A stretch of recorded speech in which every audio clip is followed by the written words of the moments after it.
आज greatest integer पर discuss करते हैं। दो इंटीग्रेशन लेकर आया हूं आपके लिए, जो कि ग्रेटेस्ट इंटीजर का इंटीग्रेशन करना है आपको। चलिए हम थोड़ा समझ लेते हैं कि ये किस तरीके का क्वेश्चन है और किस तरीके से सोल्व आउट इन्हें करना है। बहुत आसान होते हैं। तो चलिए पहला क्वेश्चन मैं पढ़ लेता हूँ, आखिर है क्या हमारे पास। पहला क्वेश्चन है हमारे पास 0 से 1.5 एक्स स्क्वायर का ग्रेटेस्ट इंटीजर है, इसका इंटीग्रेशन करना है आपको। और ये क्या डिनोट करता है, ये ग्रेटेस्ट इंटीजर को डिनोट करता है। आंसर इसके ये लिखे हुए हैं। बड़ा अच्छा क्वेश्चन है, बहुत ही इंपॉर्टेंट क्वेश्चन है। तो हम इसका ग्रेटेस्ट इंटीजर का इंटीग्रेशन कैसे करने वाले हैं, आप ये समझने का प्रयास करेंगे। बहुत आसान है। देखिए सबसे पहले हमें ये पता होना चाहिए कि अगर ग्रेटेस्ट इंटीजर में कहीं पर अगर 0.9 भी लिखा हुआ है तो हम उसे 0 लिखेंगे, और कहीं पर अगर 1.9 लिखा हुआ है तो हम इसे कितना लिखेंगे, 1 लिखेंगे। और कहीं पर 2.9 लिखा हुआ है तो हम इसे 2 लिखेंगे। इट्स मीन पूरी संख्या लिखी जाती है। 2 पॉइंट समथिंग भी है तो 2 लिखा जाएगा, 1 पॉइंट समथिंग भी है तो 1 लिखा जाएगा, 3 पॉइंट समथिंग भी है तो 3 लिखा जाएगा, पॉइंट समथिंग है तो 0 लिखा जाएगा।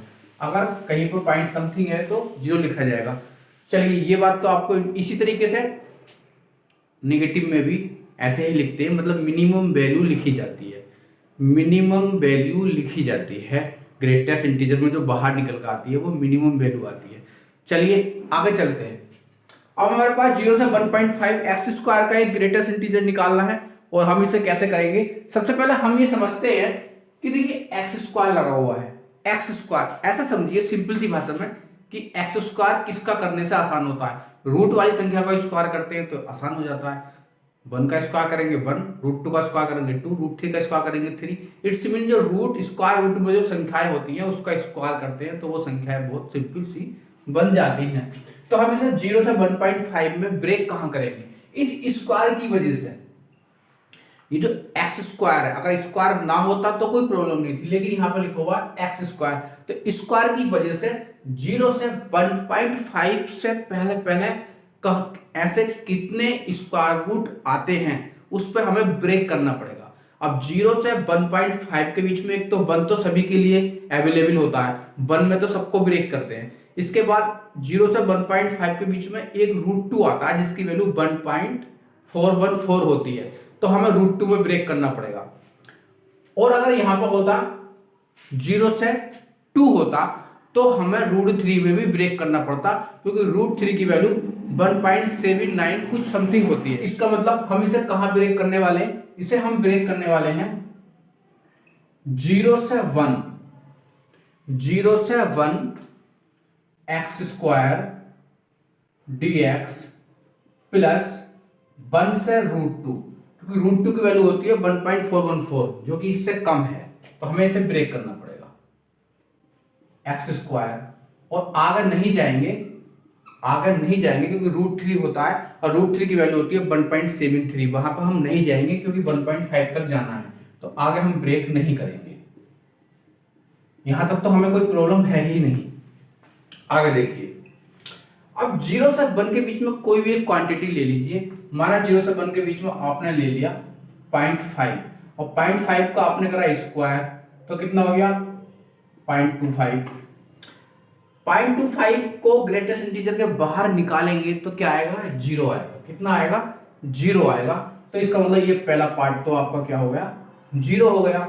अब 1 से √2 के बीच में आइए, 1 से √2 के बीच में कोई भी एक वैल्यू लीजिए, 1 से बड़ी √2 से छोटी। 1 से बड़ी का मतलब 1.1 ले लीजिए, क्योंकि √2 की वैल्यू होती है 1.414, तो उससे कम लेनी है। तो 1 से बड़ी हमने ले ली, कितनी संख्या ले ली 1.1 ले ली, उसका स्क्वायर करेंगे तो कितना आ गया, ये आ जाएगा 1.21 आ जाएगा, उसका स्क्वायर करेंगे तो। और 1.21 को ग्रेटेस्ट इंटीजर के बाहर निकालेंगे तो 1 आएगा, क्योंकि 1 पॉइंट समथिंग 1 होता है, तो ये आएगा आपके पास 1। वो 1 आप यहाँ पे लगा दीजिए, इसका काम खत्म। और ये बचा आपके पास dx प्लस, ये नहीं लिखेंगे आप ग्रेटेस्ट इंटीजर, इसकी तो हम वैल्यू फाइंड कर रहे हैं, वैल्यू लिख दी हमने, इसकी वैल्यू आएगी निकल कर 1।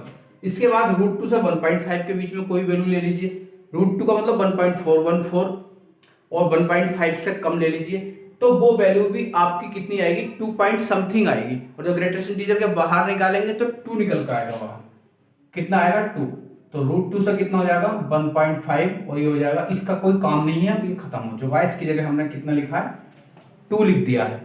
अब आगे चलेंगे, अब हम इंटीग्रेशन करेंगे तो 1 का इंटीग्रेशन x हो जाएगा और उसमें हम लिमिट लगा देंगे √2 - 1 प्लस के 2। 1 का इंटीग्रेशन x हो जाएगा, उसमें हम लिमिट लगा देंगे 1.5 से √2, तो ये हो जाएगा √2 - 1 प्लस के हो जाएगा 3 माइनस के 2 √2 और 3 में से बन जाएगा आपके पास 2 और माइनस के इसमें से सब्ट्रैक्ट कर देंगे, कितना आ जाएगा 2 - √2। इसका मतलब इसका आंसर कितना आया, ये वाला आंसर ऑप्शन ठीक है। आई होप आपको समझ में आ गया होगा। अगर समझ में नहीं आया तो कोई बात नहीं, एक क्वेश्चन और है इसी तरीके का, उसे अच्छी तरीके से समझने का प्रयास करेंगे। देखिए ध्यान से वो क्या है। अब हमारे पास है 0 से 9, 0 से 9 स्क्वायर रूट x प्लस 2 को मिलाकर ग्रेटेस्ट इंटीजर बनाया गया है 0 से 9 के बीच में। देखिए यहाँ पे स्क्वायर था और यहाँ पे स्क्वायर रूट है, अंतर है दोनों में। तो अब हमें 0 से 9 के बीच में ऐसी क्वांटिटी ढूंढनी है जिसका हम स्क्वायर रूट आसानी से निकाल सकते हैं। यहाँ पर हमने 0 से 1.5 के बीच में ऐसी क्वांटिटी ढूंढी जो स्क्वायर रूट में होती हैं। 0 से 9 के बीच में ऐसी क्वांटिटी ढूंढिए जिसका हम स्क्वायर आसानी से जानते हैं। फॉर एग्जाम्पल 0 से 9 के बीच में एक तो 1 होता है जिसका स्क्वायर 1 ही होगा, इसके बाद एक 4 होता है क्योंकि उसका स्क्वायर कितना होता है 2 होता है। 0 से 9 के बीच में और कुछ नहीं होता, 9 से पहले पहले लेना है और 0 के बाद लेना है, तो 1 आएगा और 4 आएगा। अगर यहाँ पे कितना होता 10 होता तो 9 भी इंक्लूड कर लेते क्योंकि 10 से पहले 9 भी मिलने वाला है। लेकिन हमें 0 से 9 के बीच में जाना है तो 0 से 9 के बीच में हमारे पास कौन कौन से ब्रेक, कहाँ ब्रेक करेंगे लिमिट में, एक तो 1 में ब्रेक करेंगे। 0 से 1 ग्रेटेस्ट इंटीजर वो √x प्लस 2 और ग्रेटेस्ट इंटीजर dx। इसके बाद हम 1 से कहाँ जाएंगे 4 में जाएंगे क्योंकि 4 का स्क्वायर रूट हम जानते हैं कितना होता है 2 होता है, क्योंकि यहाँ पे स्क्वायर रूट लेना है। तो 1 से 4 ले लेंगे और √x प्लस 2 हो जाएगा और ये ग्रेटेस्ट इंटीजर हो जाएगा dx। इसके बाद हम ब्रेक नहीं करेंगे क्योंकि 4 के बाद तो आपके पास सीधा सीधा 9 बचता है, लेकिन 9 हमें लेना नहीं है, ब्रेक करनी है लिमिट 9 से पहले पहले, तो हम नहीं जाएंगे, 4 से सीधा 9 जाएंगे और ये हो गया आपका पास। इस तरीके से इसे आप ब्रेक कर सकते हैं। अब आपके समझ में आ गई होगी, यहाँ था स्क्वायर, यहाँ था स्क्वायर रूट, उसी के अकॉर्डिंग हमने ब्रेक करा। अब आगे चलते हैं। अब 0 से 1 के बीच में कोई एक वैल्यू ले लीजिए आप। 0 से 1 के बीच में अगर आप कोई एक वैल्यू लेंगे तो वो कितनी होगी, 0 से बड़ी 1 से छोटी, 0.1 ले लीजिए, 0.2 ले लीजिए, 0.3 ले लीजिए, 0.4 ले लीजिए या 0.9 ले लीजिए। अगर 9 भी लेंगे तो कितना आएगा, 0.9 का स्क्वायर रूट कितना होगा, 0.9 का स्क्वायर रूट निकालेंगे क्योंकि यहाँ पर रखेंगे तो कितना आ जाएगा 0.9 का स्क्वायर रूट निकालेंगे 0.03 आएगा। कितना आएगा 0.9 का स्क्वायर रूट निकालिए, कितना आ जाएगा 0.9 का 0.9 ही आएगा। 0.9 अगर हमने ले लिया और उसका स्क्वायर रूट निकालेंगे तो 0.9 ही आएगा समथिंग। 2 के साथ उसे ऐड करेंगे तो 2 पॉइंट समथिंग बनेगा और 2 पॉइंट समथिंग को हम ग्रेटेस्ट इंटीजर के बाहर निकालेंगे तो 2 निकल कर आएगा। तो इसका मतलब हमारे पास ये जो वैल्यू आएगी निकल के 0 से 1 के बीच में कितनी आएगी, 2 आएगी।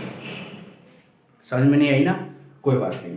1 से 4 ले लीजिए, 1 से बड़ी और 4 से छोटी कोई भी एक वैल्यू ले लीजिए और यहाँ पर रख के देखिए वो कितनी आएगी।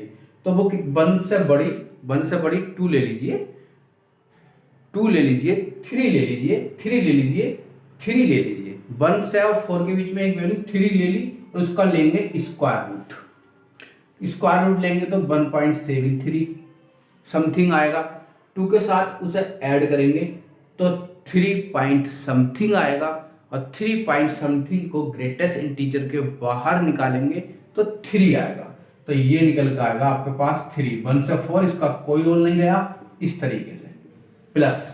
अब 4 से 9 के बीच में कोई एक वैल्यू ले लीजिए, 4 से बड़ी 9 से छोटी जिसका हम स्क्वायर रूट जानते तो 5 ले लीजिए, 6 ले लीजिए, 7 ले लीजिए, 8 ले लीजिए। अगर 8 भी 4 से 9 के बीच में ब्रेक करेंगे, अब 4 से 9 के बीच में ब्रेक करेंगे, एक वैल्यू 4 से 9 के बीच में लेके देखिए 4 से 9 के बीच में अगर कोई वैल्यू लेंगे तो हमारे पास क्या होने वाली है, हम 8 भी ले सकते हैं। 8 का हम स्क्वायर रूट निकालेंगे तो रूट 8 कितना होगा 2√2, और 2√2 का मतलब हो गया हमारे पास 2 इंटू 1.414। इट्स मीन हमारे पास हो जाएगा कितना आ जाएगा, ये 2 चौक 8 2 8 और 2 पॉइंट समथिंग 2.828। अब 2.828 को 2 के साथ जोड़ेंगे, ऐड करेंगे तो 4.8 समथिंग आएगा। कितना आएगा 4.8। 4.8 को ग्रेटेस्ट इंटीजर के बाहर निकालेंगे तो 4 ही तो आएगा। तो ये आएगा आपके पास 4, ग्रेटेस्ट इंटीजर से बाहर निकालेंगे तो 4 निकल कर आएगा, और ये हो जाएगा हमारे पास 4 से 9 और dx। समझ में आ गया। यहाँ पर आया 2 ग्रेटेस्ट इंटीजर से बाहर, यहाँ पर आएगा 3 ग्रेटेस्ट इंटीजर से बाहर, यहाँ पर आएगा ग्रेटेस्ट इंटीजर से बाहर 4 आएगा। समझ में आ गई, ये ग्रेटेस्ट इंटीजर आपके समझ में आ रहा होगा। चलिए अब आगे देखते हैं। अब इंटीग्रेशन करेंगे तो 1 का x हो गया, लिमिट लगा देंगे 1 से 0, प्लस इसका हो जाएगा 1 से x 4 माइनस 1, प्लस इसका हो जाएगा 9 माइनस 4। ये हो जाएगा हमारे पास 2, और ये हो जाएगा हमारे पास 9, और ये हो जाएगा हमारे पास 20 29 30 और 31। इसका मतलब हमारे पास कितना आया 31 आया। समझ में आ गया होगा ग्रेटेस्ट इंटीजर का आपको किस तरीके से क्वेश्चन करना है। तो इसका ऑप्शन कौन सा ठीक हुआ, यही ठीक हुआ। अगर आपको अच्छा लगा हो तो इस तरीके के क्वेश्चन मैं लाता रहता हूँ आपके जेईई के और आईआईटी के जो भी क्वेश्चन आए हुए हैं। तो आप मेरे चैनल को सब्सक्राइब कर लीजिए, और इतना ही रहने देते हैं, नई वीडियो के साथ फिर